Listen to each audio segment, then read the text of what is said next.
tại cho bà thân của ông là Nguyễn Thị Kéo còn sống. Thì nghe bài pháp hôm nay thì bà sẽ tin tấn.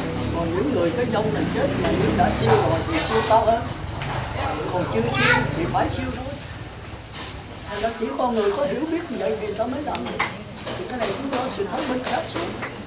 Có người có cha mẹ mà không biết làm,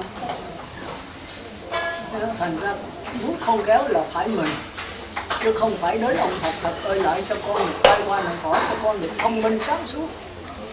Ông Phật nào làm cho mình thông minh? Chỉ có mình làm cho mình thông minh thôi, nhưng mà nhờ cái cách thức của Phật. Không có ông thầy giáo mình làm cho mình biết chữ thì đó. Biết chữ là phải ở mình, nhưng mà ông thầy phải chỉ dạy mình. Mà chỉ dạy mình chịu học thôi. Không chịu học giờ 10 năm cũng không biết chữ. Mà nếu mình cố gắng tự học thì vẫn biết chữ nhưng mà rất lâu. Thay vì mình tự học thì phải 3 năm mới đọc chữ được, mình vô thầy giáo chừng 3 tháng, 3 tuần là đọc được. Nhưng mà phải chịu học. Thành ra lý lợi cũng phải là vấn đề tinh tấn, vấn đề tha thiết của mỗi người, vấn đề ý chí phải mạnh mẽ. Chúng ta coi mà ở đó Châu Trí mà đi học cũng vậy thôi. Ông nhà nghèo, cha mẹ chết hết đi chăn trâu cho người ta. Chúng ta thấy đó là ông làm sao đi học được. Chăn trâu mà người ta bắt đền trâu mà ăn cỏ người ta mấy người ta đuổi. Thành đó ông suy nghĩ hoài, không thấy cái trường học vô học thì đâu có thời gian vô. Mà vô phải đóng tiền, phải này kia. Ông mới là đi kiếm cỏ đó, có rất nhiều tối là 3-4 giờ sáng thức dậy ông kiếm cỏ một năm. Mà trâu thả bậy thả bạ là người ta đánh mình chết. Ông mới là cấm cái cột trâu đó để cái đống cỏ nó đóng cho nó. Ông lợi trường học cũng đứng ngoài cửa sổ ông nghe giảng. Để ông thầy làm bài thì ông đâu có bài vở gì. Thì mấy đứa trò giàu nó học rồi khi cái viết nó học nửa khúc nó vượt bỏ ông lượng để viết đó. Giấy mà nó bỏ sọt đá không đâu, sọt đá lấy giấy dùng cho ông mới làm bài. Đâu có trả bài cho ông thầy được, nhưng mà ông làm ông nghe ông thầy giảng trên ông so cái bài mình làm cái giống không. Đúng là trời. Rồi bằng đêm học bài với ông mà biết đâu có tiền mà học. Ông mới vô chùa ông quét lá đa ông luôn là cái đó.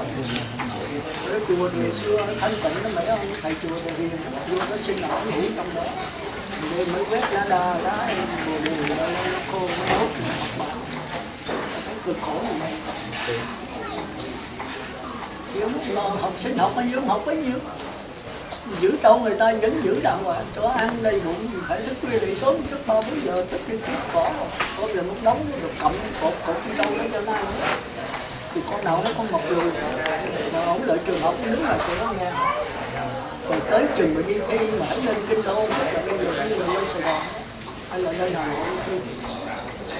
Vì bây giờ làm sao có tiền, một người chăn trâu làm sao có tiền. Ông mới xin với chủ được đâu, ông đi mấy ngày thì chủ nó mày làm sao có tiền.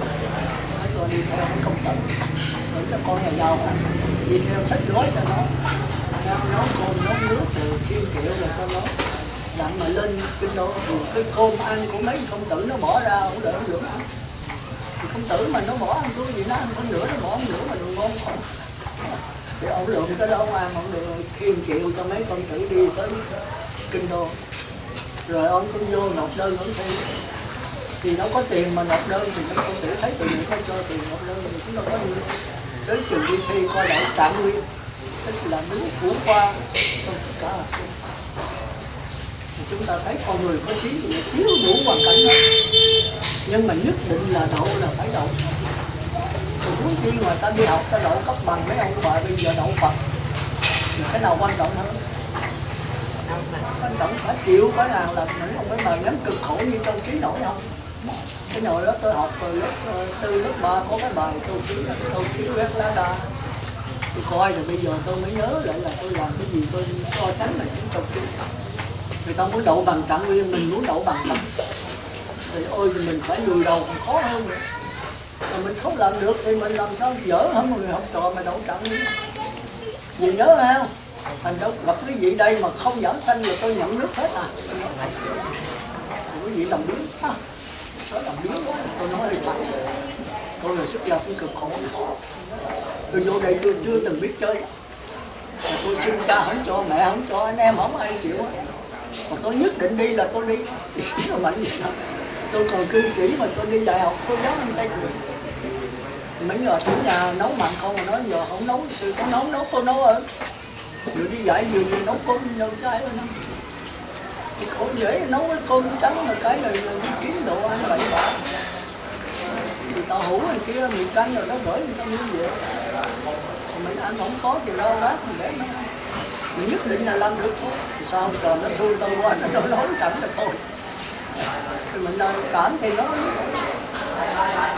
cái gì tôi là phải tôi cho thật thì có chữ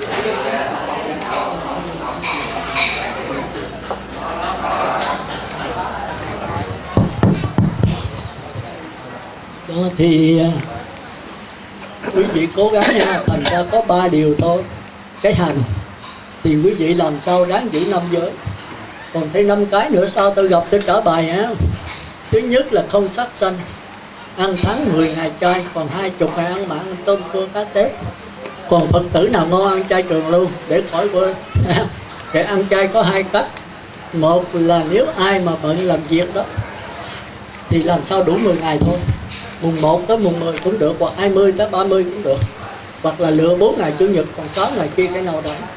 Còn nếu mình ở không đó thì cách khoảng trong nghi thức tụng niệm có mùng 8, 18 là 2 rồi, 14 rằm là 4 rồi, 23, 24 là 6, còn 4 ngày chót ăn 28, 29, 30, 1 tháng thiếu ăn 27 đó, thì trong nghi thức có. Nhưng mà quý vị cố gắng làm sao được cai trường đi thì khỏi có cái nợ. Niệm Phật dễ dàng nhất niệm lắm. Thì cái thứ nhất là không sát sanh, mà còn phải phóng sanh nữa. Thì phóng sanh là mấy con thú mà nó được phóng sanh, nó giúp mấy vị giảng sanh dễ dàng. Quý vị mà ở tù lên tử hình rồi mới quý vị được tha mà cái quý vị mừng không? Ví dụ quý vị đi trộm cắp những người kia lỡ ban trái gì rồi chính phủ tuyên bố tử hình, rồi bây giờ có ai lại cứu mình ra, quý vị mừng không?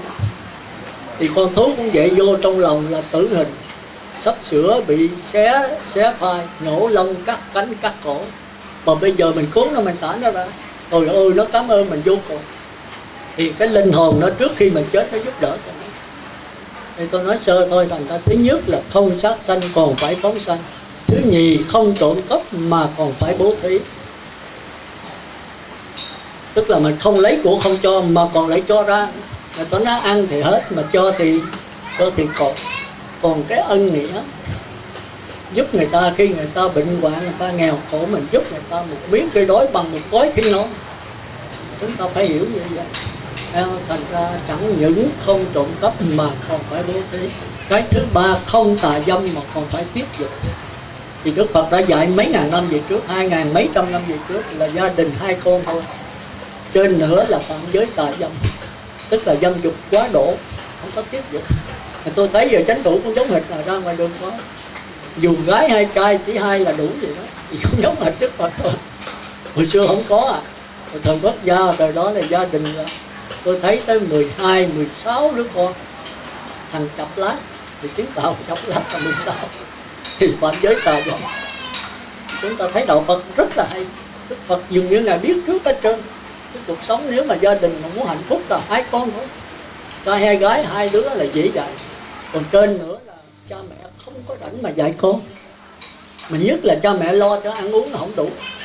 Hồi xưa còn dễ, cho bây giờ mà gia đình chừng 4 đứa con là chết mồ luôn.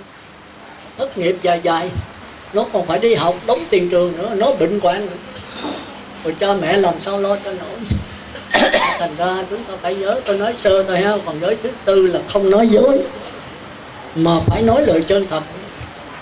Mà chân thật phải dịu dàng. Nói thật mà nói sẵn như búa bổ là không được. Tôi nói thiệt nhưng mà tôi quạo quọ là không được. Phải nói lời ái ngữ, tức là dịu dàng. Lời nói dịu dàng là giúp cho người ta nghe, người ta có thể tu. Ví dụ tôi hỏi ăn chay để làm gì? Ăn chay để không giết người ta, không có đem ăn chay mà nói mà cột lốc như vậy thì người ta nghe. Mà ăn chay mà sao dữ quá, ăn chay mà giống bà Trần quá thì thôi người ta không được. Phải nói dịu dàng và giải thích cho người ta nghe. Và thấy bà này ăn chay mà tánh bà tốt, bà trở nên dịu dàng. Trước bà câu có quạo quọ, từ ngày bà biết tu bà ăn chay ăn hiền thôi cái bán vậy. Nên chứ tôi thấy nhiều người ăn chay mà dữ quá. Nó vô nó phá đồ cái này chửi nó nói bà ăn chay bà chửi tôi ăn chay tao tu với Phật, tao phải tu với mày. Như vậy là kẹt. tôi là tôi hết tẩy rồi. Tao bữa nay không ăn chay là tao đồn, tao mồm há cha nội mẹ luôn. Thì chúng ta thấy ăn chay như vậy là không ích lợi. Chay miệng chay tâm khó muôn vậy. Miệng chay mà tâm mặn thì chay thành mặn. Đâu có cái bài đó đó, nó dài lắm, nhưng mà tôi nhắc cái là miệng chay mà tâm mặn. Ăn chay mà chửi người ta thì cái tâm mặn thì chay nó thành mặn. Chay là phải chay tâm. Tức là phải nhớ Phật, nghĩ Phật, tưởng Phật, mà có ông Phật nào chửi người ta bao giờ. Nếu mà mình ăn theo mình giống Phật vậy. Thôi thì chúng ta nói nhớ. Bây giờ cái thứ ba, thứ tư là không nói dối, phải nói lời gì chân thật. Cái thứ năm là không ghiền các chất sai. Cái này khó à, dưới này nó thứ chót mà nó bao trùm hết. Ở đây mấy ông bà có ghiền không? Người nam thì ghiền đủ thứ, ghiền trà, ghiền cà phê. Người nữ thì ghiền cà phê nha. Người thấy có nhiều người ghiền cà phê đây. Thuốc lá thì người nữ không có. Đánh cờ tướng, coi đá banh quốc tế. Tôi thấy bây giờ kẹt nhiều lắm. Mấy ông thiện nam thì đủ thứ à. Còn người nữ thì có cái cà phê thôi. Với mấy ông bà lớn tuổi mỗi lần có ăn trầu, ghiền trầu. Bây giờ tôi thấy ít rồi. Còn người nam mà thuốc lá, cà phê, là đá banh, đá nhất là đánh cờ tướng, còn tôi đủ thứ đó. Hãy ghiền là kẹt thôi. Thì chúng ta phải hiểu, hút thuốc thì có, hút không có thì thôi. Cà phê có, uống không có thì thôi. Uống thành cử không có thì quậy. Thành rồi. Có không? Đây mấy bà có ai mà cà phê ngày 2-3 cử không có quậy không? Chứ con mà đi mua, nếu mua xa quá con làm biến đi, tao đập mày chết. Mày phải đi cho tao tới cử rồi. Có thì nổi sai. Giờ thành ra không ghiền các chất sai nhất là rồi. Tại sao mà nhất là rồi? Tại sao ăn chay mà tôm cua cá tép được ăn mà tuyệt đối là heo chó gà? Còn ở đây không ghiền các chất sai mà tuyệt đối là đúng, nặng nhất. Bởi vì mấy ông bà ghiền cà phê chưa có đến nỗi mất trí. Mấy ông bà ghiền thuốc lá chưa đến nỗi mất trí. Người mà chạy xe mà hút thuốc lá với ghiền cà phê uống thì chưa sao. Mà nhậu rượu vô rồi thì xuống nhiêu ruộng đi. Thấy gì không? Mất trí liền. Rượu ác độc. Mà một cái xe thí dụ 50 chỗ đi vậy mà ông tài xế ông say rượu là 50 mạng giao cho ông. Không còn mạng nào hết. Thành ra cái tội lỗi của người uống rượu nó nặng lắm. Thành ra mấy bà có mướn xe ông tài xế nào sai tuyệt đối không đi ha. Thà là ở lại. Chứ đeo lên đó là do cái mạng sống cho ông đấy. Trên ruộng không chạy mà không chạy dưới ruộng rồi xe người ta không ấy, ông lưỡi vô đó thì 50 mạng là giao cho ông hết. Mấy ông ấy bà là giảng sanh gì coi địa ngục ngạ quỷ. Không nhớ mà niệm Phật đó, chứ còn nhớ niệm Phật thì được. Chết thì chết, nhưng mà A Di Đà đến tiếp giận. Mình thấy nguy hiểm mà A Di Đà ơi cứu con, thì tắt thở liền. Nhớ không? Giờ phút có nhớ nổi không? Tôi thấy có nhiều người được đó. Cái gặp cái nguy hiểm con rắn cái A Di Đà, gặp nhau cái A Di Đà Phật tá nhau. Thì gặp cái đó hay, bên Thiên Chúa cũng vậy. Cái gì Chúa ơi Chúa. Quên mình gặp nhau A Di Đà Phật.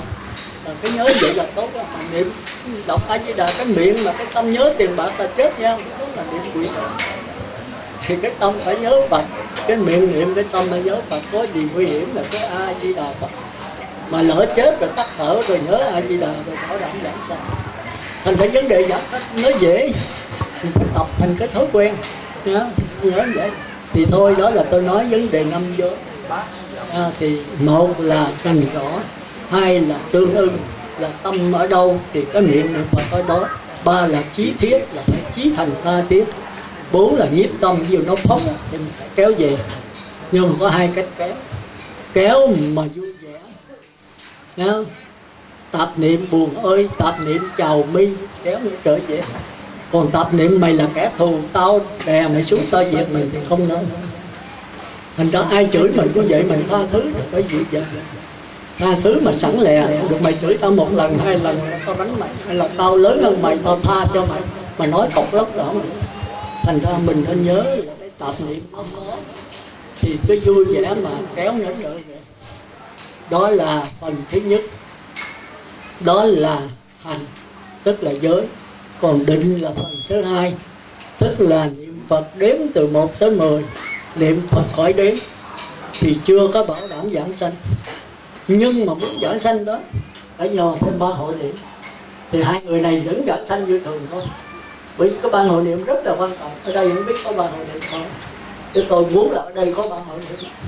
Nếu có chùa thì tốt, không có Phật tử tự lập ban hội niệm. Cũng như cô Tâm đây rồi, gia đình rất là đông. Ở đây tôi thấy Phật tử là mến mộ cũng rất đông. Thì chúng ta có thể 8 người, 10 người, 20 người, 6 người cũng được. Mà mấy ông mấy bà giờ có thần thông hết đó. Có gì mẹ bệnh cái điện thoại: chị ơi chị, lợi cứu bồ em, mẹ em bệnh nặng quá sợ quá, tôi đã qua đồi, chị đến liền. Thì bây giờ không có điện thoại rồi, cái là đến liền. Thì bây giờ cùng nhau hộ niệm mà nhớ chia, chứ mà niệm không là chết. Thí dụ 16 người chia làm 2 tốt, một tốt 8 người, bên nam 4, bên nữ 4, hoặc là nữ hết thì bên nữ 4, bên nữ 4. Bên này niệm 2 câu hoặc 3 câu, bên này niệm 2 câu 3 câu. Nó có nghĩ nó không có mệt, mình có thể niệm luôn liên tục. Mà nếu mà các bạn hội niệm sẵn thì mình điện một cái ông trưởng toán, trưởng ban hội niệm đó lại đến khai thị cho mẹ mình. Thì cái thay thị đó tôi nói trong cái giấy tôi có, chút nữa nói cho cô Tâm photo mở, tôi có đem theo nhưng mà có giờ tấm rồi, nếu cho tôi quên và thì cái thứ nhất đó là cho người mẹ, người hấp hối nó biết là phải chết thôi. Nhưng mà có 2 cách: chết rồi đầu thai về cõi trời, chết rồi cái nghiệp lực nó kéo xuống môn đường ác. Còn vấn đề giảng sanh không phải là chết, mà qua bên đó để thành Phật. Thì cái này kêu là đi qua suốt mới, đi qua của giáo hội của Phật A Di Đà, chứ không phải là chết. Thì vấn đề khi mà mình tắt thở rồi thì phát hiện cái linh hồn mình Phật A Di Đà đến rước liền. Thì bây giờ trong kinh nói là nhất cứu Di Đà vô biệt niệm, bất lai đàn khải đáo Tây phương. Khi người mà tắt thở rồi A Di Đà đến rước thì co tay cõi đan cái là đến khỏi Phật. Dầu hạ phẩm hạ sanh, dầu hạ phẩm thượng sanh cũng đến liền. Còn nếu mà sanh về cõi trời là có thời gian 5 phút, 10 phút, 1 tiếng, 10 tiếng hoặc là 1-2 ngày. Vì nó có cái không gian đi rất xa. Còn cái này thế giới phát hiện nó ở ngay đây, nhưng mà không thấy là tại mình vọng tâm. Thì A Di Đà làm cho mình sáng lên, mình sẽ thấy cảnh giới của Ngài. Thì cái đó gọi là tiếp dẫn. Nghe hiểu hay không? Thành ra làm sao cố gắng được A Di Đà tiếp dẫn thì vừa tắt thở là về Cực Lạc liền, chứ không có thời gian, không có không gian. Chúng ta phải nhớ cái đó. Còn nếu mà sanh về cõi trời thì có không gian. Nghe không? Nhiều khi là tới 7 bữa, 2 cái thất 3 thất, có khi cả 2-3 năm cũng chưa có đầu thai. Nếu mình còn ân hận cái cũng thù quán cái diền án chịu thố 9 kiếp. Một kiếp là gần 300 năm, 9 kiếp là 900 năm. Và thù quán cho đến đổi mà 2 người là bạn chí cốt. Tôi nói thương nhau lắm thì cắn nhau đâu. Thương quá rồi ông bạn cũng hại mình. Vì 2 đứa con nó gầy lộn nhau, thành ra vô sạp tối với ông vua. Ông vua tưởng thiệt, nó kêu chịu thố đã chặt đầu giữa chợ. Thì Diên Án mới biết rằng mình sai. Mình nói chịu thố mà nói qua. 2 người bạn chí cốt mà vì thương con mà cho nói qua ức. Thành ra ông kia chết rồi cái linh hồn theo báo quán ông này. Vì thương nhau lắm thì giờ cắn nhau đâu, thù có tao với mày là chí cốt, mình đỡ hại tao đó. Giữa chợ mà chặt đầu tao giữa chợ. Thì ông này biết là biết sai mới là treo ấn từ quan, bỏ ngôi quan đi về tu xuất gia liền. Giữ giới rất kỹ. Chúng ta biết một giới là có 36 vị thần ủng hộ, mà 250 giới là mấy ngàn năm sau. Ông kia theo trả thù không được, không có chỗ vô, chư tiên nó bao hết. Thì chúng ta thấy là cái người giữ giới rất quan trọng. Rồi chết rồi cái kiếp sau ổng theo nữa. Ông này cũng xuất gia nữa, biết mình cái tai nạn của mình là mình giết bạn rồi, ân hận qua sớm hối hoại mà không hết. Thì ông kia là thù quán quá trọng tức. Thì ông này giữ giới kỹ, thành ra ông kia cũng không xen vô được. Chúng ta thấy người giữ giới có chư thiên ủng hộ độc đó. Rồi tới kiếp thứ 9 đó, ông cũng giữ giới rất kỹ, ông tu rất là tinh tấn, ông pháp lý rất là rành, làm pháp sư mà 9 nước, nghĩa là mấy trăm ngàn người đến nghe. Chính ông vua đó, ông vua nước lớn đó mới là làm cái tòa tầm hương, nó quỳ đi 2 cái đầu gối nhân cái tòa tầm hương cho. Thì được cuộc đời ai mà cao vậy? Ông vua chính nước, mà ông vua nước lớn này đi bằng hai cái đầu gối, cầm cái tòa thành hương nó dâng lên. Ông thích quá, ông khoái quá. Do cái chỗ phái cái danh lợi này bên kia mới nhập vô được, bây giờ nó phái giới mới là nhập vô làm cho một vẻ ở cái đầu gối của ông. Nó nhất chịu không nổi, từ ở trên cái pháp tòa cao té xuống tới dưới đất. Chúng ta thấy rồi cuối cùng không thầy nào trị được. Cái bệnh này bệnh nghiệp chứ không phải là bệnh thân, bệnh thù quá chứ đâu. Mà cái một kẻ này cứ để thịt vô đó thì nó ăn thì nó hết nhức, mà ăn hết là nó nhức được. Cặp thịt bấy đút vô ăn hết là nó nhức được. Rồi mấy danh y có chính nước tìm tới không ai cứu được. Rồi ông mới xin nhà vua là ông đeo ấn ông về, vua không cho. Ông để cái ấn nguyên soái, ấn bằng vàng, bữa đêm cũng leo rào, leo tường để làm vua ông đi. Thì trước khi ông đi đó có cái ông Ca Nặc Ca Tôn Giả là ông là đắc quả, ông mới thị hiện cái chùa đó có 500 tăng mà không thiệt tu. Thì ông Ngộ Đạt Quốc Sư này, tôi thấy cái ông này bị cùi, ông mới lo chăm sóc tiền căn chúc không cho ở, mới bạch với ông trụ trì, ông thầy chung đó đuổi ông. Thì ông thầy tội nghiệp mới cho ở cái cốc riêng, cái chùa mở rộng hết cái cốc riêng, không ai săn sóc. Thì cái ông Ngộ Đạt mới ra có lo tắm rửa, mà chúng ta biết là cùi là nó hôi thối. Ông nấu nước nóng rồi ông mới tắm rửa trong này 3 tháng lành bệnh. Thì trước khi đi dẫn này là làm bộ bệnh thôi, chứ ông đắc quả rồi, ông thị hiện thôi. Thì ông mới nói với ông Ngộ Đạt, sao anh làm lớn lắm, anh là quốc sư của một nước pháp sư nổi tiếng, nhưng mà anh có một cái chùa quán sao anh phải trả? Sao lớn lắm, sao anh không thể trả được? Anh viên kiến tôi ở núi Cửu Lũng cách đây mấy ngàn dặm, tức là bây giờ là mấy ngàn cây số. Anh lớn kiến tôi sẽ cứu ra. Thì ông này thấy ông này muốn cảm ơn mà nói chơi thôi, đâu có biết thầy đắc quả. Cảm ơn rồi nói chơi. Còn cái trình mà đi làm quốc sư để té xuống thì có một kẻ này chính nước nhiều danh y bên trong nước thì không đủ được. Cuối cùng ông nhớ lại leo lại thải đi núi Cửu Lũng 1.000 mấy trăm cây số. Ông đi thấy trời đi không dám giấy ôi thôi đi đến là ôm cái bát đi xin ăn rồi kiếm gốc cây ngủ. Còn mấy cái chùa mà lớn là ngủ ở cổng tam quan, đợi người ta đóng cửa rồi mới lại ngủ cổng tam quan. Người ta ra giúp đỡ ông thì ông chặn dạng sáng là ông trốn mất. Rồi đi tới nước Cửu Lũng rồi thì ông lên cái nước Cửu Lũng đó thì trời chạng vạng 6-7 giờ tối thì có cái chú tiên đồng nó chạy xuống hỏi thầy phải là Ngộ Đạt Quốc Sư. Nói sao chú tiểu biết tôi? Thầy tôi là Ca Nặc Ca Tôn Giả biểu tôi đây đón ngài. Giờ thỉnh ngài đi lên. Thì ông thấy 2 cái tùng. Ông đi lên nửa chừng thì trời tối rồi. Ông nói thôi bây giờ Quốc Sư nghỉ ở đây, rồi sáng lên gặp thầy tôi. Thì đây có cái dòng suối rồi, sáng xưa nghe đốc đất đó là cái suối Giải Quan. Sáng rồi Quốc Sư xuống dưới đó, Quốc Sư tắm rồi hết, rửa một cái hết. Thì tối ông nhức, ông ngủ đâu có được. Rồi thì chú tiểu đồng đi lên rồi, ông đây ông mò ra cái dòng suối, ông nghe tiếng đốc đất, ông theo cái tiếng. Mò tới cái dòng thác đó rồi ông mới lấy nước suối rồi mới làm rửa cái mực. Thì một kẻ nói chuyện liền, nói anh biết tôi không? Anh nhớ rằng 9 kiếp về trước tôi là Thiệu Thố, anh là Duyên Ái. Tôi với anh là bạn chí cốt. Anh nỡ thương con anh sòm tấu vua chặt đầu tôi là giữa trận. Tôi thù quán tới nay trả anh mà trả không được. Kiếp này là kiếp thứ 9, anh giữ giới rất kỹ. Tôi tính hại anh mà trước kia nó cản hết, tôi không vô được. Bây giờ anh vì cái danh lợi, ông vua cúng cái tòa trầm hương mà anh vì danh lợi, cho nên tôi mới phá được. Tôi thù quán tới đây đã hết. Tôi phá anh là cả 5 trời nay thỏa mãn cái lòng tức giận của tôi. Thôi tôi đi đây. Nói xong rồi có một kẻ nó lạnh. Cái này tôi kể câu chuyện thù quán thôi. Đừng mấy bà nên nhớ cố gắng ăn chay. Đừng có bỏ nữa. Thành ra đây mà tôi hỏi là 4 ngày chay, 6 ngày chay tôi buồn lắm.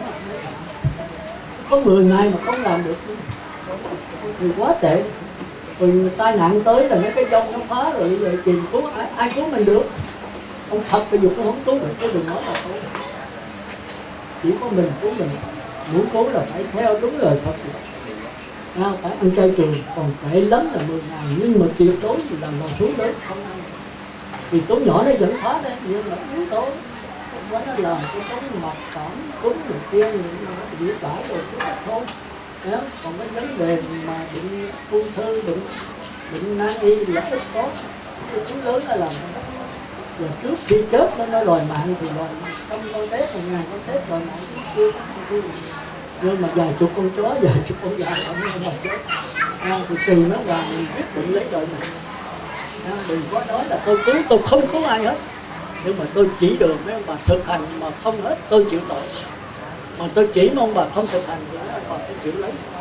Thành ra từ nay là đừng có bị tại gì bởi nha. Tôi không chịu cái đó. Cái đổ thừa bên ngoài không à. Ý chí của mình một đời luôn luôn là có bị tại vì bởi, luôn luôn là có những cái chướng ngại, luôn luôn là có sự thất bại. Đời sống chúng ta đã hơn một lần thất bại. Không có ai sanh ra đời làm cái gì cũng thành công hết. Nhưng mà ý chí bền thì cái gì cũng thành công. Cái gì cũng khó hết trơn, nhưng mà ý chí bền cái gì cũng dễ hết. Ta phải nhớ, tôi nói sai là tôi chịu tội. Chúng ta cứ vững bền mà đi, rồi sẽ đến. Nhưng mà người nào có nghiệp nặng thì đến chậm, người nào có nghiệp nhẹ thì đến mau. Người ta đi đến đây, người ta có xe Honda, người ta đi không có, mình đi xe đạp. Rồi xe đạp không có thì lúc cái trứng, lúc cái trứng không có thì bò không có thì lết, mà lết không có nữa thì lúc tắt. Đến không? Đến mà chậm lắm sự, mà cái mục đích là đến chứ chậm máu anh thú gì. Vậy phương tiện mà không có, mình thiếu phước. Kiếp trước mình dụng tu hành thì kiếp này thiếu phước. Thiếu phước thì bền thì tôi vẫn hơn. Chúng ta thấy con rùa, con thỏ thì con rùa nó thiếu phước, nhưng mà rồi nó đến trước. Tại sao đến trước? Vì nó bền. Còn con thỏ ỷ mình có phước là chơi thôi, tới chừng vây lợi thì con rùa đã đến. Thì chúng ta học hành con rùa, đừng có than trách, đừng có đổ trời trách đất mà đổ thừa mình. Mà mình có quyền cải sửa cái nghiệp của mình. Cái nghiệp lớn chừng nào, nghiệp nặng chừng nào thì ý chí mình phải nặng hơn. Cái nghiệp mà rộng như biển, ý chí mình phải rộng hơn biển. Mà không được tôi xin chịu tội. Bây giờ không có đổ thừa nữa không? Bây giờ qua cái thứ nhất là niệm Phật, đếm từ 1 tới 10 niệm Phật khỏi đếm phải cần ba hộ niệm. Rồi niệm Phật khỏi đếm khỏi cần ba hộ niệm, nhưng mà có ba hộ niệm mang bài giảng sanh cao hơn. Nhớ nha, nhớ cái bằng cái máy niệm Phật thì chỉ là niệm Phật chết, không ích lợi gì hết. Thành ra người Phật tử hiểu lầm tôi nói đi nghe pháp mà về nhà nói thôi con không rảnh sư ơi, con nhà có máy có băng, sư giảng là con mở ra con nghe. Tôi nói là ăn sắc mía mà đến nghe tôi giảng pháp đã ăn cây mía, muốn ăn cái nào. Có nhiều người giận tôi cái đó, nói giờ con bệnh quá thì bị tại vì bởi cái đáng chịu. Bây giờ tôi muốn đi nghe thì bất cứ hoàn cảnh nào tôi sắp xếp là tôi cũng nghe. Nhưng mà phải người thông minh. Mà nếu không thông minh thì tôi biết không thông minh tốt. Nếu mà khỏi cần niệm Phật vẫn có niệm Phật thì cái gì cũng ổn đó. Bây giờ con không thông minh làm sao sư? Không sư đâu có làm sao, Phật cũng không làm sao được. Cứ làm sao là do mình. Mình cứ bền bỉ đi, là mình thông minh là sắp xếp. Nếu ông bà muốn là trời muốn mà còn hơn ông trời. Mình là ông Phật mà Phật con thì mình làm được đó. Nhớ nghe không? Thành ra cái thứ nhất đó là phải niệm Phật, đếm từ 1 tới 10 niệm Phật khỏi đếm. Thì bất cứ người nào có ba hộ niệm là giảng sanh, mà không ba hộ niệm là không giảng sanh. Thì ở đây nên là có ba hộ niệm. Nhớ rồi nay nhất là cô Tâm, cô có đi tịnh xá thường, kêu cổ làm trưởng đoàn, trưởng toán ba hộ niệm. Cổ học khai thị cho Phật tử là cổ quy tụ tới như bữa nay quy tụ tới đống anh Thiện Thành. Hai ông bà rất là chí thành về vấn đề tu và hướng dẫn cho bà con lối xóm tu. Thì tôi rất kính chỗ đó, tôi tán thán ở chỗ đó. Thì Phật tử phải làm sao cố gắng, bây giờ có thần thông dễ lắm. Chỉ cần bắt cái điện thoại lên kêu là cả 50-70 người đến rồi. Chừng 5 phút là đến rồi. Mà bà hấp hối thì có nhất cũng 1-2 tiếng, chứ bà hấp hối chết liền đâu. Để mình thấy công ê mà làm điện thì 1-2 tiếng sau là chừng nửa tiếng sau là đợi đầy nhà. Nhưng mà nhớ mấy người đi hộ niệm người ta không được đòi cái gì hết nha. Người ta đãi là không nghèo cái gì, chỉ uống nước thôi, nước chính càng tốt, còn có nước quát càng tốt. Còn ăn uống là không được. Gia đình người ta bận lắm, cái ăn uống là từng thứ hết, thứ nhất, thứ nhì, thứ ba, gia đình phải cứ lại ăn. Còn trong lúc mà lo cái hậu bối người chết là không được cái gì, dặn gia đình đừng có làm cái gì. Nếu là người ta bận rộn, người ta làm sao nhất niệm mà tập trung cho cha mẹ người ta giảng sanh được, mình phải nghĩ đó. Trong kinh nó giảng kỹ lắm mà hội niệm là không có được đòi hỏi cái gì. Đó là nhất là con cái đó phải hiểu làm sao đừng cho nó xúc lắm, đừng cho nó hỏi han cái gì hết, bắt tất cả đều ngồi xuống niệm. Thì nữa là tôi để cái đó em coi hôm nay tôi không giảng hết rồi. Thành ra lập cái ban hội niệm thì 100 người giảng sanh hết 100 người. Nhậm niệm Phật nhất niệm cũng giảng sanh, mà tạp niệm nhờ ban hội niệm vẫn nhất niệm vẫn giảng sanh như thế. Chứ bây giờ niệm nhất niệm là tôi thấy khó, ít có ai nhất niệm được. Cô gì cô nói tôi là nhất niệm, để làm muốn niệm là nghe tiếng niệm Phật thôi. Rồi mà nhớ nghĩ tống nó vô rồi nó hiện ra rồi tống vô, không có cái gì xen vô hết. Còn mình niệm mà lúc niệm được đâu chừng 5 phút hay 100 câu niệm Phật, 1000 câu mới nhớ tới con. Rồi bắt đầu kéo trở lại đâu được 500 câu, 700 câu rồi nhớ tới tiền bạc. Rồi 500 câu kéo trở lại 50 câu nhớ ngày mai đám dỗ ông cố nội, thì nó lại kẹt nữa. Chúng ta cứ vậy ném cái nó phóng, cái nó phóng. Mà khi nó đã nhập tâm rồi nó ra thì tống vô là không có gì xen nữa. Thì người này chắc chắn giảng sanh, nhưng mà phải ban hội niệm coi chừng có nghịch chiều. Ở đây tôi không có thì giờ tôi không giảng nghịch chiều, có khi mình thấy vậy mà có khi không giảng sanh.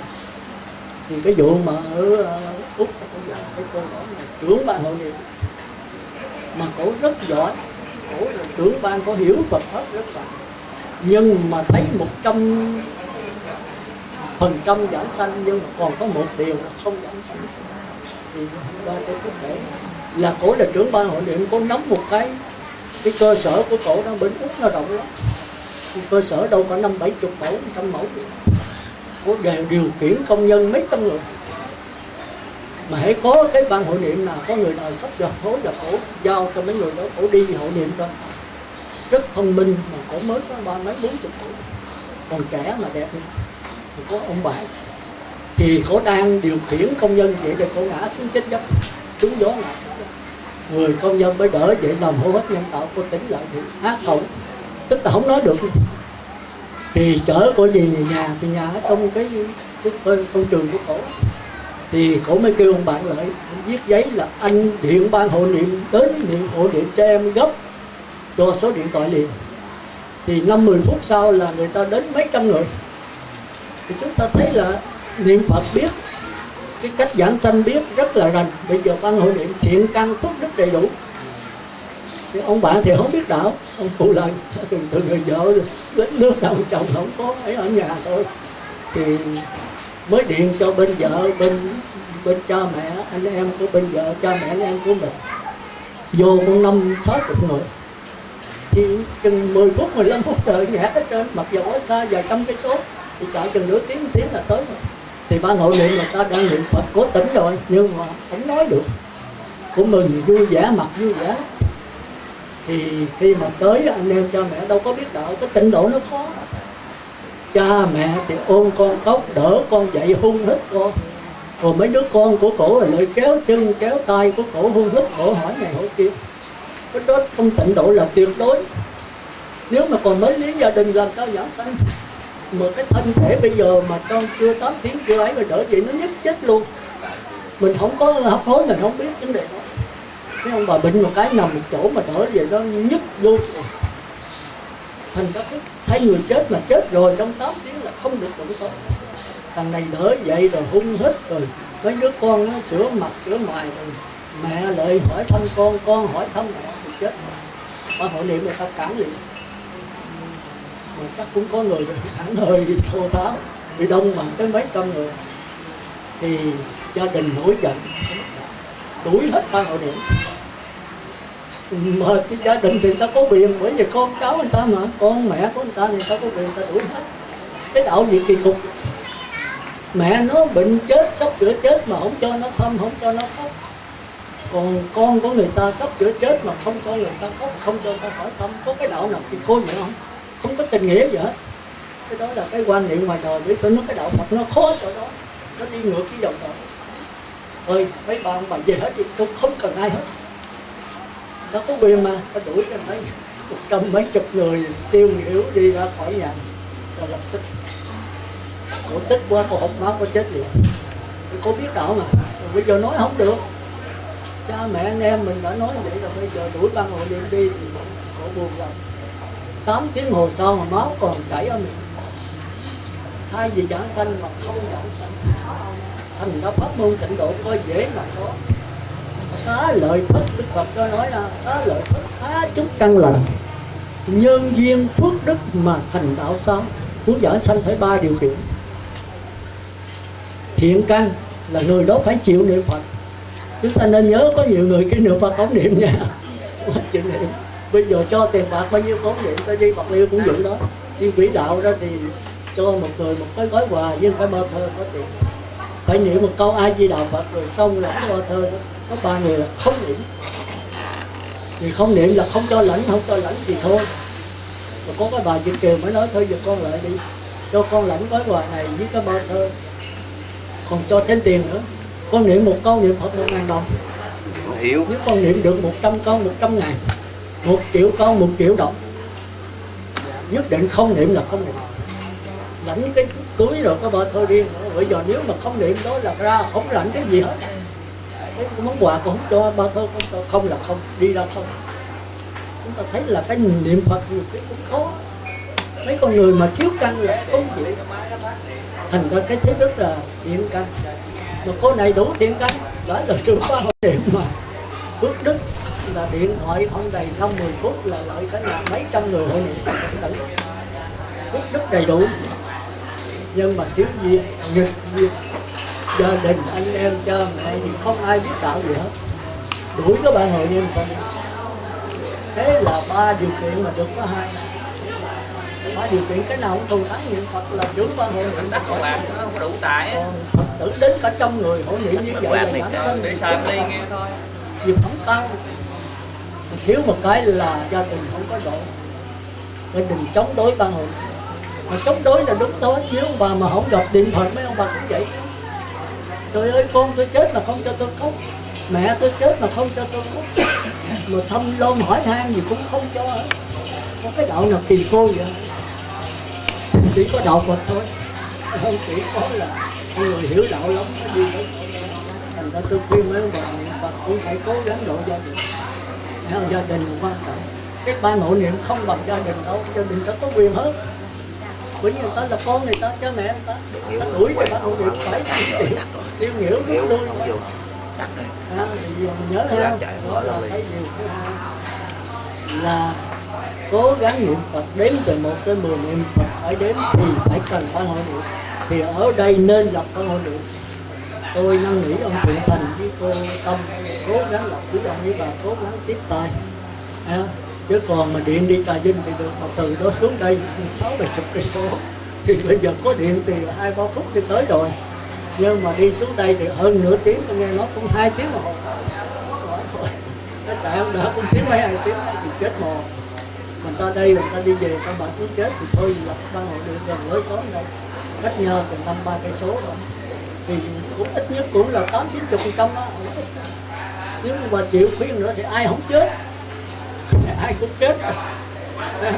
Ai không có cha mẹ già thì tất nhiên mình cố hiện hội niệm cho người khác chơi hơn cho mình. Thì nó dần con thôi. Thành ra tôi lập hội niệm rất dễ, nhất là thời buổi này người chết rất nhiều, nhất là có cái gì ngoại cảm với nhà ngoại cảm gì đó. Chết là 50-70 năm, cả 100 năm mà nó vẫn biết cái xác ở đâu, nó chỉ giao cảnh nó chỉ đầu mấy mắt tới mấy ông cách mạng bây giờ còn còn nát. Nói là đó mà không thể tính cái gì hết một là chết là hết. Bây giờ cái nghĩ cái người chết mà bị bom đánh bay nghĩ nó đã chết nó cả 50-70 năm, cả 100 năm bây giờ giao cảnh thần âm nó chỉ xương đó đâu. Những người mà bị chết mà qua chết là không xương lễ đòn cái băng nghe nói cả 100 người giống cả 100 người không tin sao được. Mà tin là mấy ông cốn không, mấy ông cứng tá cách mạng, còn giờ phải tin nữa. Chính phủ cách mạng chấp nhận, công nhận người này là đúng. thì chúng ta thấy vấn đề linh hồn là bây giờ phải chấp nhận thôi. Mà linh hồn giảm sanh, linh hồn xuống địa ngục ngạ quỷ, linh hồn sanh về cõi trời, linh hồn thành Phật. Thì bây giờ cái vấn đề tịnh độ là rất đúng, và bây giờ khắp nơi người ta theo tịnh độ, bởi vì thời buổi này là chỉ có tịnh độ là tu tác, nhờ có tha lực A Di Đà, còn tự lực mình tu thì rất khó, thì thời buổi nó đang xuống dốc. Đó, thì bây giờ tôi nói lại ha, là cái hành tức là cái giới, quý vị phải làm sao giữ 5 giới và 5 cái hạnh: không sát sanh, trộm cắp, tà dâm, nói dối, uống rượu. Mà không sát sanh còn phải phóng sanh, không trộm cắp còn phải bố thí, không tà dâm phải tiết dục, không nói dối phải nói lời chân thật, không ghiền các chất sai, nhất là và phải quán cuộc đời là vô thường, vô ngã, khổ đau. Cái này khó giảng à. Vô thường vô ngã thì nó khó. Vô thường là cái gì nó cũng qua hết, không có cái gì bền hết. Vô ngã là sự vật mấy ông bà thấy nó đáp lại. Các thân mình do mắt, tai, mũi, lưỡi, trong có tim, can, tỳ, phế, thận. Người nào nó rã ra thì kêu là chết, nó đáp lại kêu là sống. Thành ra không có gì bền. Cái nhà này cũng kèo cột cây dán lá, mà khi đáp ra rã ra rồi thì cái nhà này là tiên. Còn có cây dán lá xếp lại thành cái nhà, cái gì cũng do đáp. Cái đồng hồ cũng đáp, cái gì cũng đáp. Mà hãy đáp thì có rã. Thành ra chúng ta thấy hãy có ngày là có đêm. Thành ra mấy ông bà đừng bao giờ cầu phước. Hãy phước đó là có quả. Hãy ban ngày tới mà ông bà biết sẽ tới ban đêm. Ban đêm đừng than khóc rồi sẽ tới ban ngày. Thành ra có tai họa đừng có than khóc, phước báo nằm ở trong đó. Có phước báo đừng quá mừng, tai họa nằm trong đó. Thì chúng ta hiểu, hãy có sống, hãy sanh ra đứa con thì biết đứa con này sanh ra để chết. Rồi mình bây giờ sống là để chết, chết là để đầu thai cái thân khác, để sống nữa. Mình hãy có sống là biết mình sẽ chết. Và khi cha mẹ mình chết thì cha mẹ mình sẽ sống với các thân khác. Mà nếu mình không muốn sống các thân khác thì phải về coi Phật. Phật thì không có thân nữa mà bông sen. Thành ra khi chết rồi đó thì cảnh giới ma là màu đen. Tôi nói hắc ám. Mình có cái tư tưởng đen tối thì cái hào quang nó màu đen. Thành ra chết rồi cái linh hồn gặp cái màu đen đừng có ok vậy. Chấp nhận rồi là sanh về địa ngục. Mình có tư tưởng đen mà có tư tưởng thiện nữa. Thì tư tưởng thiện là màu trắng. Mấy bà còn ở với màu trắng là siêu thiên. Tiên là cõi trời đấy. Còn mặc áo màu lam đó là cõi tiên. Bây giờ tiên với trời mất đã. Xuống đây bây giờ phải qua cõi Phật thì hết. Cõi Phật là màu vàng. Chừng nào mấy ông bà cạo cái độc trọc mặc đồ vàng như sư cô là qua cõi Phật. Nhưng mới qua hình tướng phải qua cái tông nữa. Chứ không phải qua cái miệng không, mà phải qua cái tay lòng nữa. Thì nhờ cái này nữa thì mấy ông bà mới qua dễ. Còn ở ngoài mấy ông bà còn chồng, còn con, còn tiền bạc, còn đủ thứ hết trơn. Còn ông Phật thì không có cái gì hết. Không nhà, không cửa, không vợ, không con, anh trai này thì đó. Rối rảnh. Thành ra mấy ông bà coi cái 10 giới thứ 10 là không rớ đến tiền bạc vàng cố quý đồ trang sức. Mấy ông mấy bà mà không có tiền là chết. Còn mấy người tu mà có tiền là chết. Ai đi ngược. Muốn làm Phật phải đi ngược cuộc đời. Giới thứ 9 là không ăn sái giờ từ quá ngọ tới ngọ mai. Mấy ông mấy bà một ngày 3 bữa, có khi 4 bữa. Thành ra Đức Phật nói bữa sáng ăn sáng là chư thiên, ăn trưa là Phật, ăn chiều là súc sanh, ăn đêm là ngạ quỷ. Ông bà làm đúng 4 bữa. Còn các sư bữa trưa thôi, trừ độ hợp bệnh thì không nói. Còn nếu có yếu nữa thì độ thêm điểm tâm sáng. Còn buổi chiều tuyệt đối, bữa khuya là độ tuyệt đối rồi. Còn mấy ông bà bây giờ là lỡ hội rồi, nói cái trời, mấy ông bà không biết đạo là kẹt. Phải nhớ cái đó. Còn giới thứ 8 là không nghe xem hát múa đờn kèn của vui đâu yếu tiện. Nhà nào có tivi có truyền hình đó, mê ở trong đó, phải ghiền cái đó thì không giảm sanh. Thành ra các chùa mà tử tới đàng hoàng là không có truyền hình, không có điện thoại, không có những cái bên ngoài. Có truyền hình rồi không bắt cái vấn đề mà đá banh quốc tế vậy thì coi mê trong đó thì chết. Người tu không được coi mấy cái gì đó.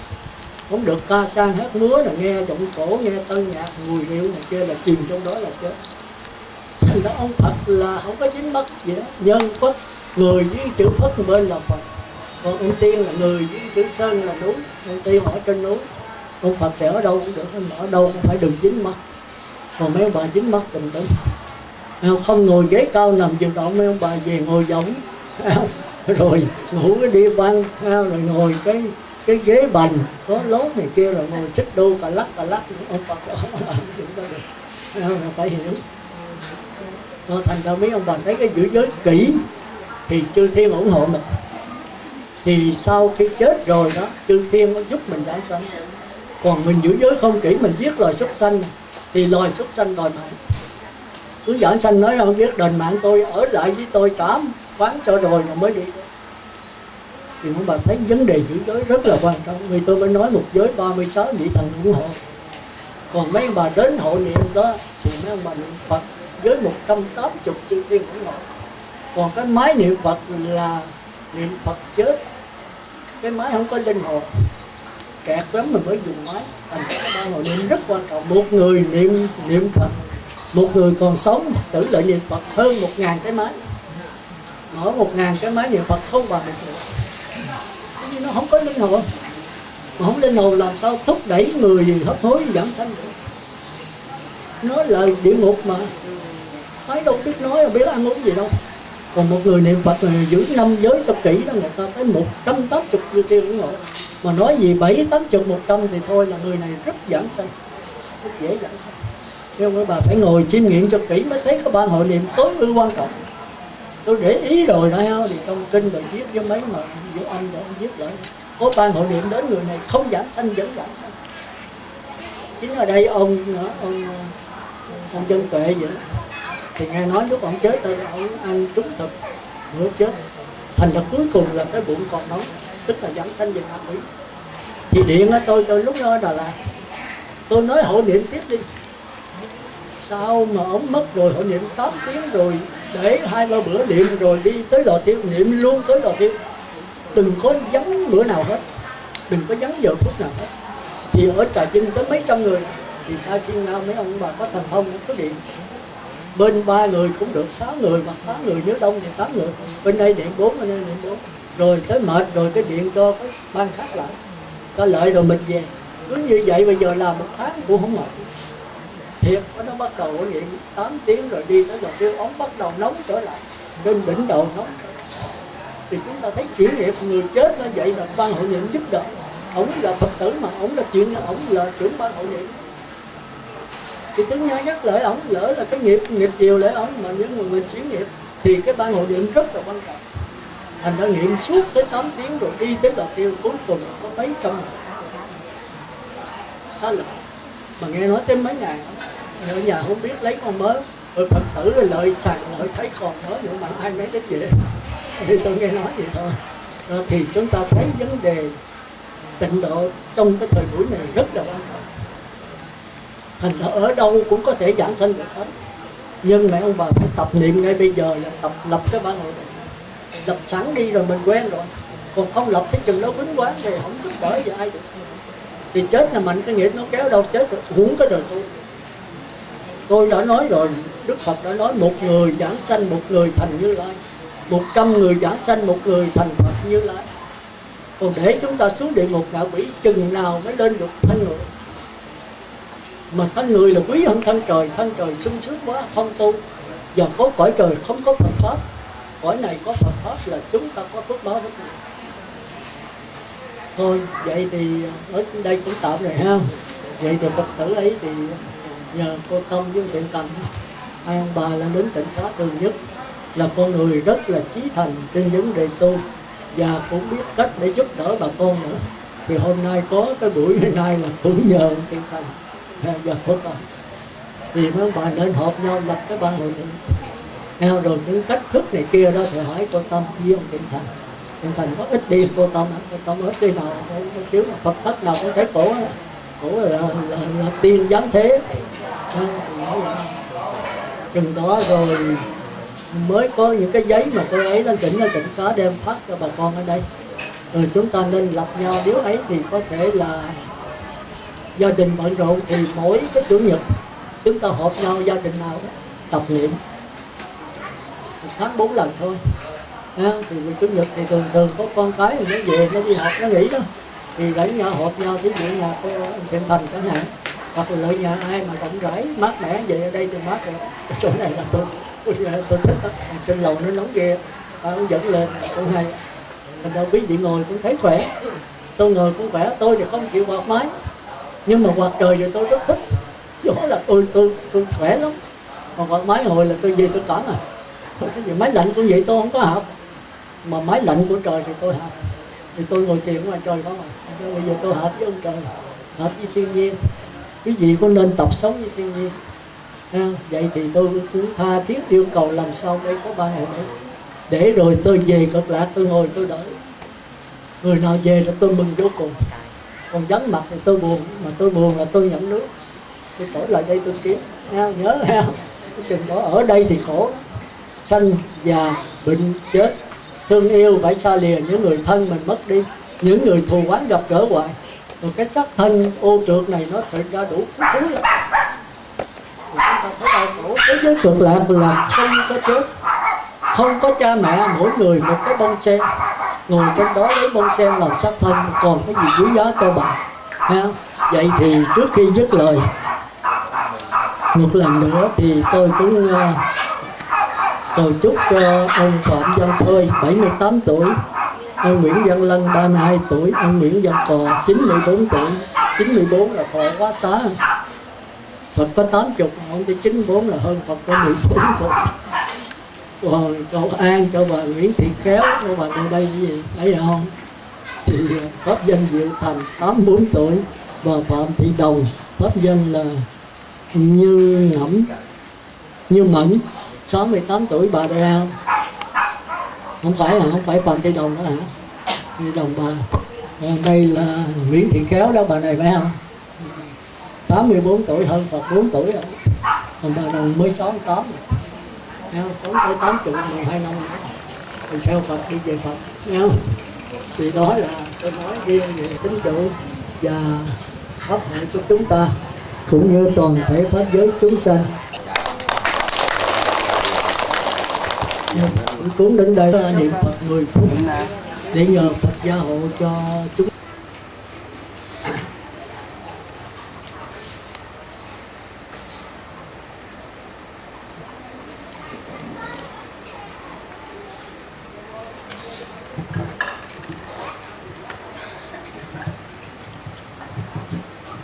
Nam mô A Di Đà. Nam mô Bổn Sư Thích Ca Mâu Ni Phật.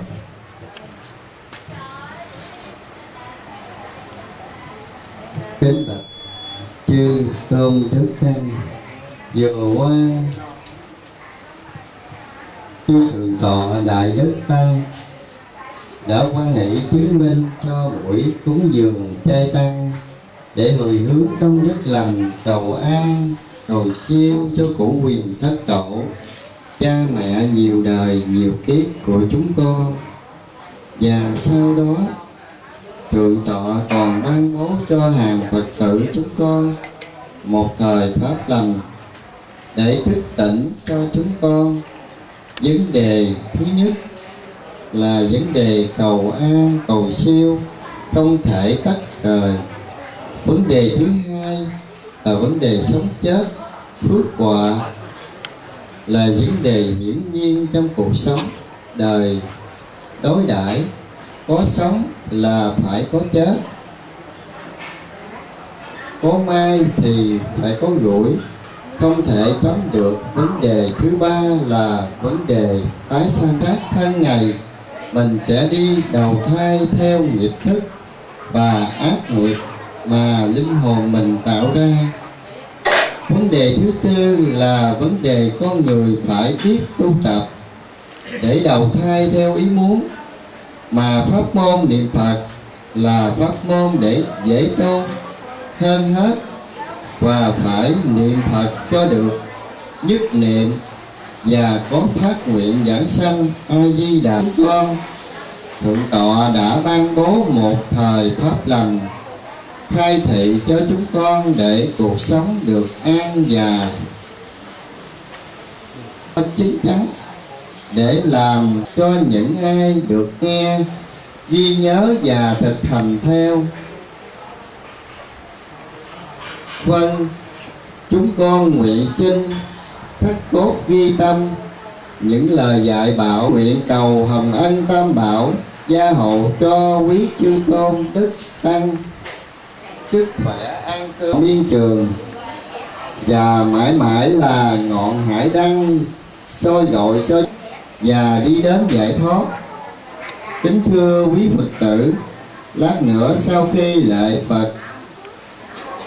lễ quý chi sư xong rồi, gia đình chúng con xin mời quý đạo hữu dùng với gia đình chúng con một buổi cơm đạo vị. Gia đình chúng con xin chân thành tri ân. Nam mô A Di Đà Phật.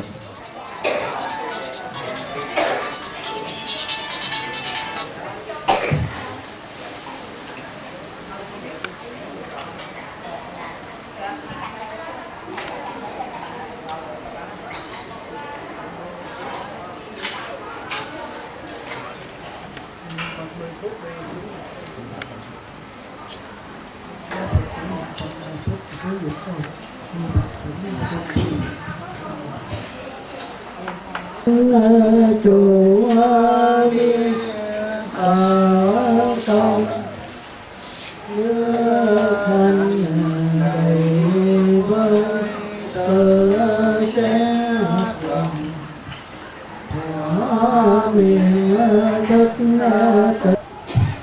Mô Phật.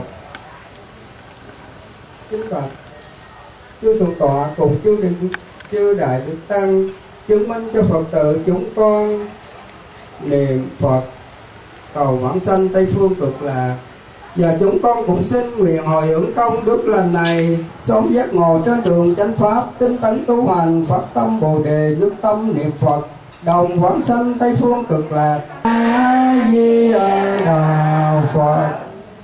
Ở phương Tây thế giới đại bi tiếp dẫn đạo sư A Di Đà Phật.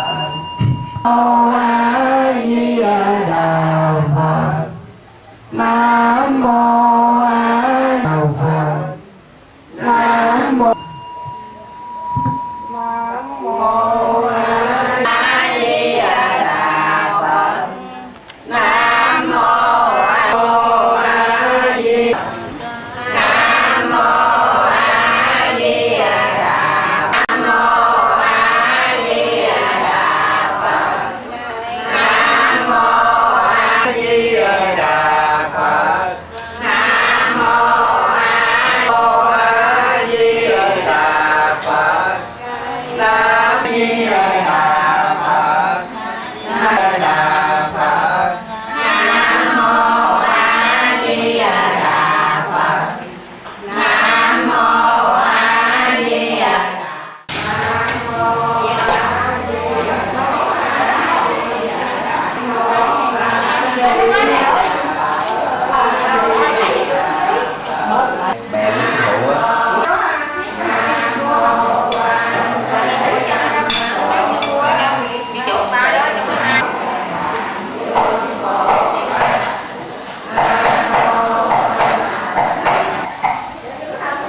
A Di Đà. Và Đức Tôn sư cùng chung sư thượng tọa đại đức tăng tỉnh Ba Lễ.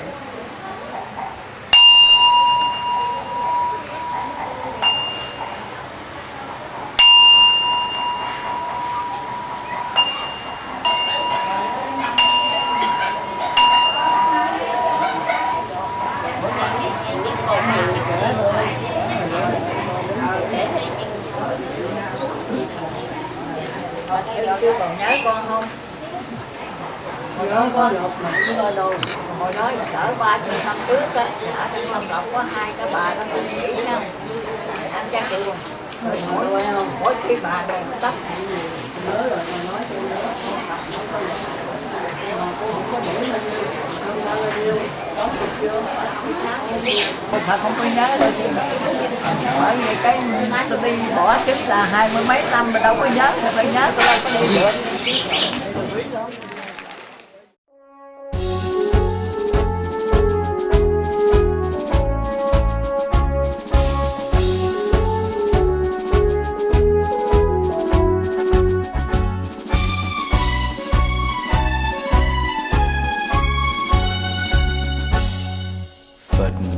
trong ta từ khi biết sẽ chia niềm đau.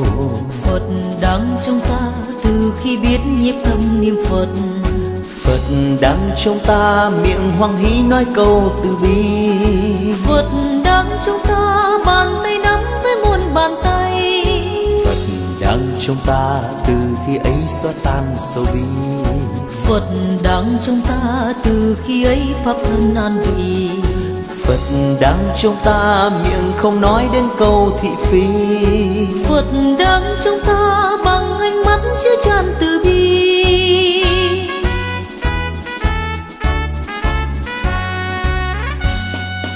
Phật đến chẳng mong cầu, Phật đi chớ tìm đâu. Lo vì lòng ta đắm mê não nề, thề quyết quay trở về, dẹp tan những lầm mê. biển trần khổ đau hóa vui tình đô. Phật đang trong ta đường đi tới bỗng nhiên bình yên. Phật đang trong ta bàn chân bước chưa nên hành thiền. Phật đang trong ta gặp muôn trái hóa ra nhẹ tênh. Phật đang trong ta bình yên quá khúc ca diệu âm.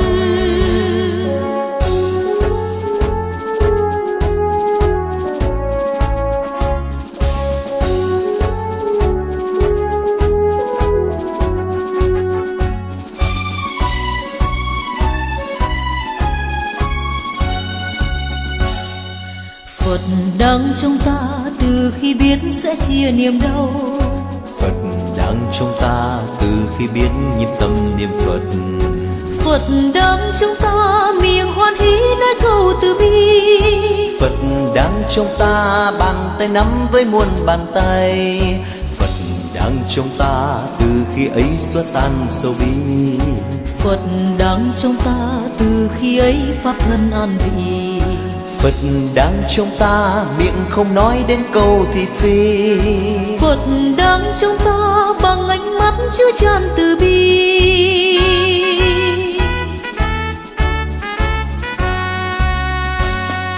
Phật đến chẳng mong cầu, Phật đi chớ tìm đâu. Lo vì lòng ta đắm mê não nề, thề quyết quay trở về, dẹp tan những lầm mê. biển trần khổ đau hóa vui tình đô.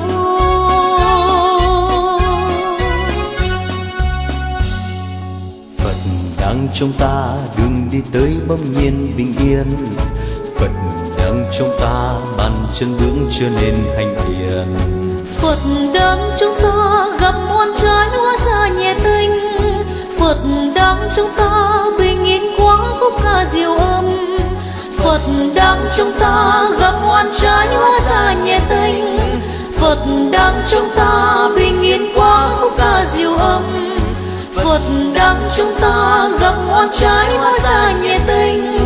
Phật đang trong ta bình yên quá khúc ca diệu âm. Phật đang trong ta gặp muôn trái hóa ra nhẹ tênh. Phật đang trong ta bình yên quá khúc ca diệu âm.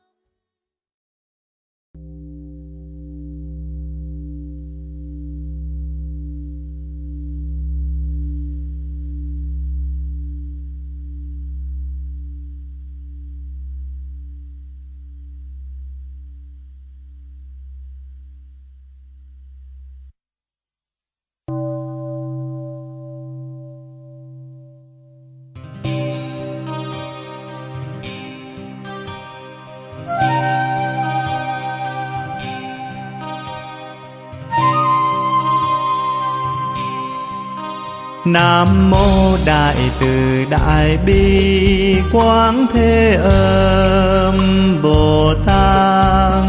Nam mô Đại Từ Đại Bi Quán Thế Âm Bồ Tát. Chắp tay quy kính lạy người, thiêng tha con khấn nguyện cầu. Quê hương là dòng sông mắc trong trăng vàng soi sáng. Nam mô Đại Từ Đại Bi Quán Thế Âm Bồ Tát. Nam mô Đại Từ Đại Bi Quán Thế Âm Bồ Tát. Đóa hoa tươi sắc vô thường, sớm khuya rơi rực khô hồn lượn. Nương thuyền từ vượt qua bến mê đến nơi bờ giang. Mẹ hiền Quán Thế Âm, giọt nước cành dương xoa dịu lầm than. Mẹ hiền Quán Thế Âm, đem đến an vui dứt sạch ưu phiền. Mẹ hiền Quán Thế Âm, ngàn mắt ngàn tay vô lượng vô biên. Mẹ hiền Quán Thế Âm, chiếu sáng yêu thương khắp nơi bình yên. Nam mô Đại Từ Đại Bi Quán Thế Âm Bồ Tát. Nam mô Đại Từ Đại Bi Quán Thế Âm Bồ Tát. Chiến tranh đau đớn cuộc đời, bão dung mây nước ngập trời. Con xin mẹ từ bi xót thương cứu độ trần gian.